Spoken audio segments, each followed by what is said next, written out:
Hello and welcome back to another Space Engineers showcase video.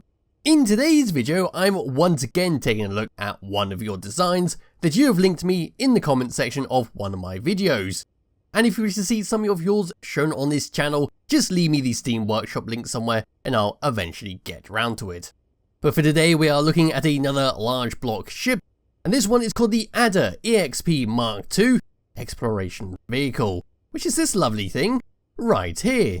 So this is a hydrogen-only ship that is the first ship that this creator has shared on the workshop, and I think they've done a pretty good job.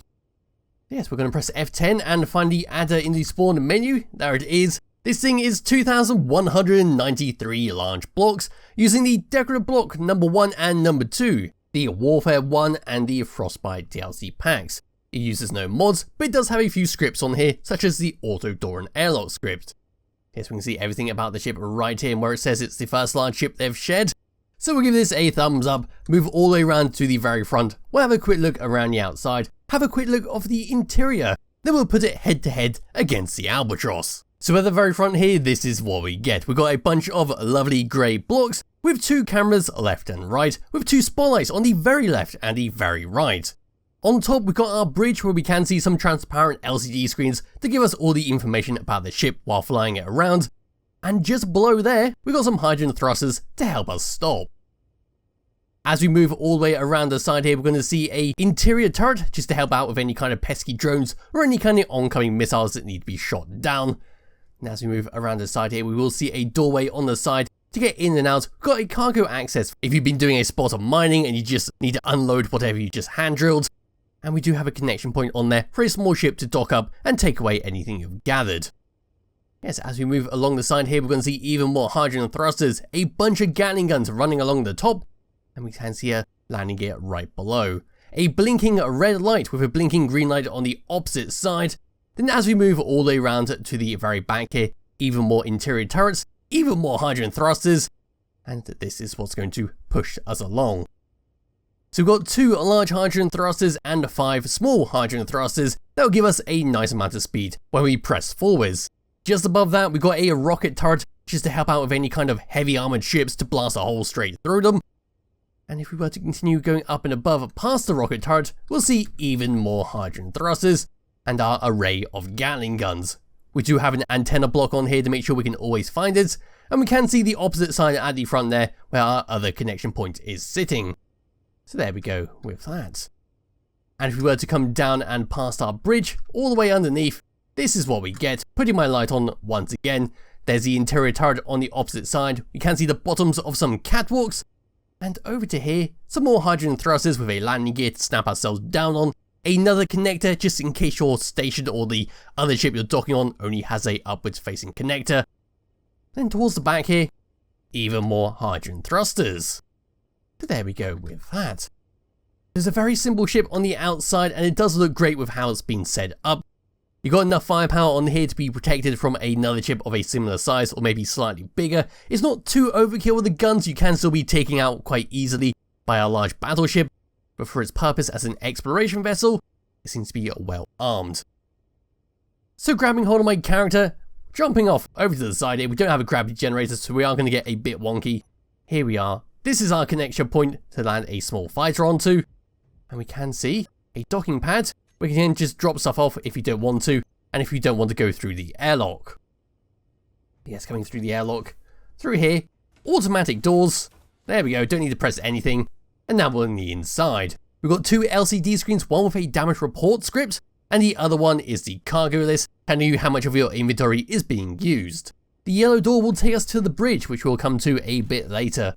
And the door on the opposite side is exactly the same as the one we came through.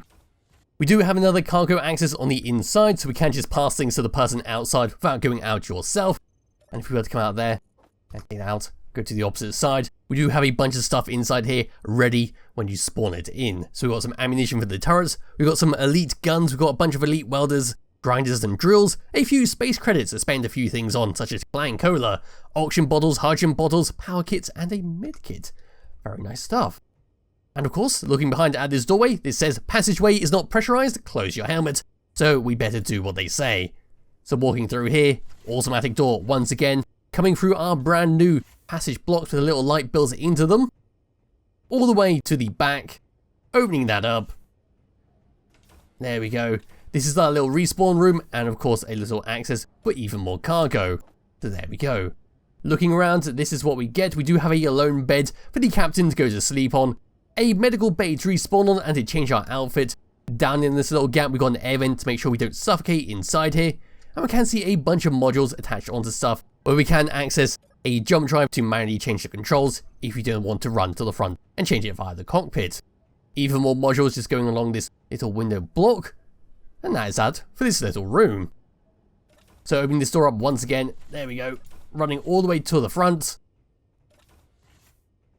And through the door once again, we'll come through the yellow door which will take us to our bridge, which does have a rather roomy feel to it and a fantastic view all the way around. Looking down and below our catwalks, another air vent so we don't suffocate. Looking up and around, there we go. Moving to the left hand side and getting in the seat, we have nothing going on with it, but we do get a good view at the pad to our left. That's going to be the same with the right hand side. So there we go.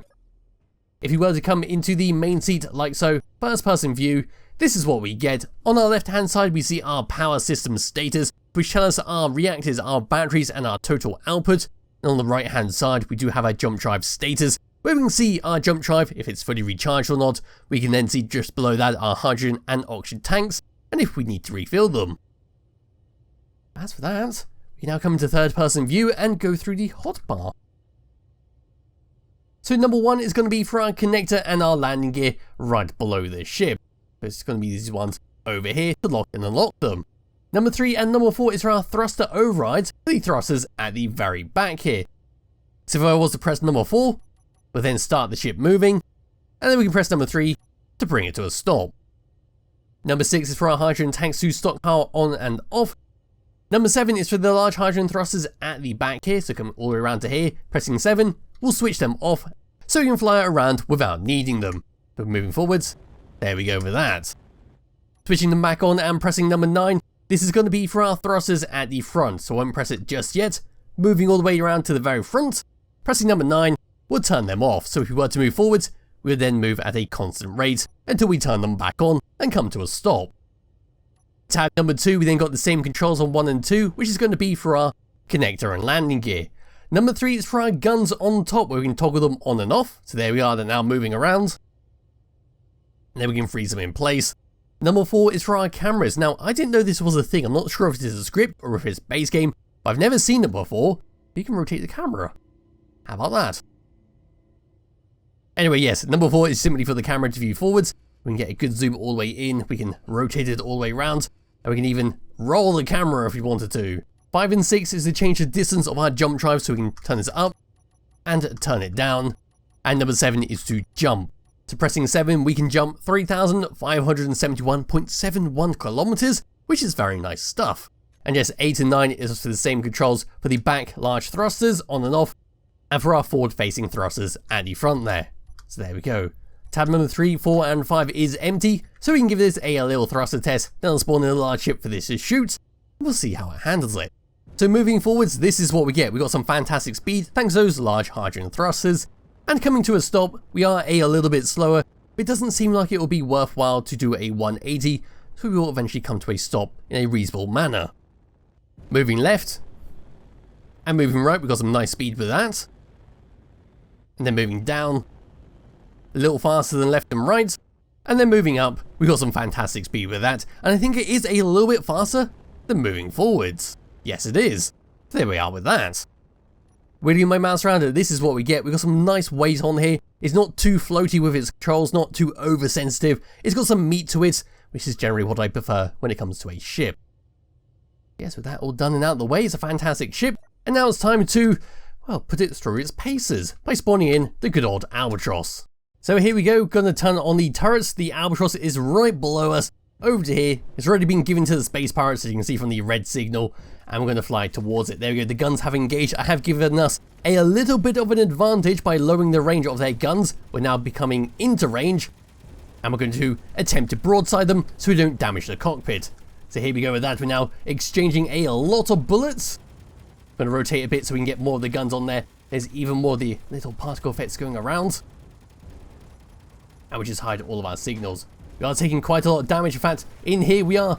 Oof, we're going to start losing the cockpit anytime now. I think we lost our thrusters at the front. No, we haven't. We're going to turn off the main thrusters at the back so we do not need it. And we're going to keep circling all the way around. But so far, we are doing a fantastic job at disabling the Albatross, which does have a lot of guns on there. Although, not as many as I remember. But we will just keep turning around here and broadsiding it.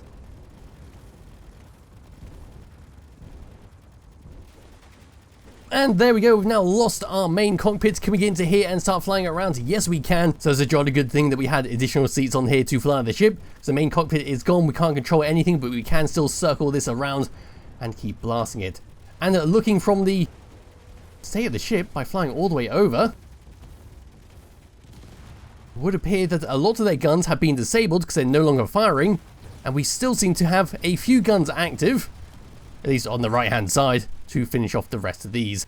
But it does look like we have lost all of our seats. We can no longer fly this thing around.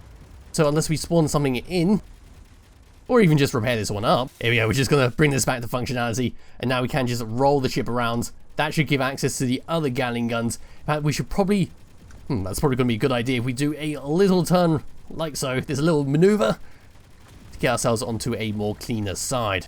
There we are with that. The other guns can now start firing onto it. Yes, we are doing a fantastic job. And like I said, it's good enough to find a similar sized ship, which the Albatross seems to be. Yes, we are missing a lot of thrusters on the side there. We can no longer stop, we can no longer move left, but we can still move right, we can still move down, and we can still move forwards. But that is basically it for the Adder-EXP Mark II exploration vehicle. It's a lovely little ship, and a fantastic first ship uploaded to the workshop with its creator. So if you do wish to download and play around with it yourself, there will be a link to it in the description below. And I'll be back with another video some point soon. And there goes that seat one final time. So yes, thank you all for watching. And I'll be back with another video some point soon. Bye bye.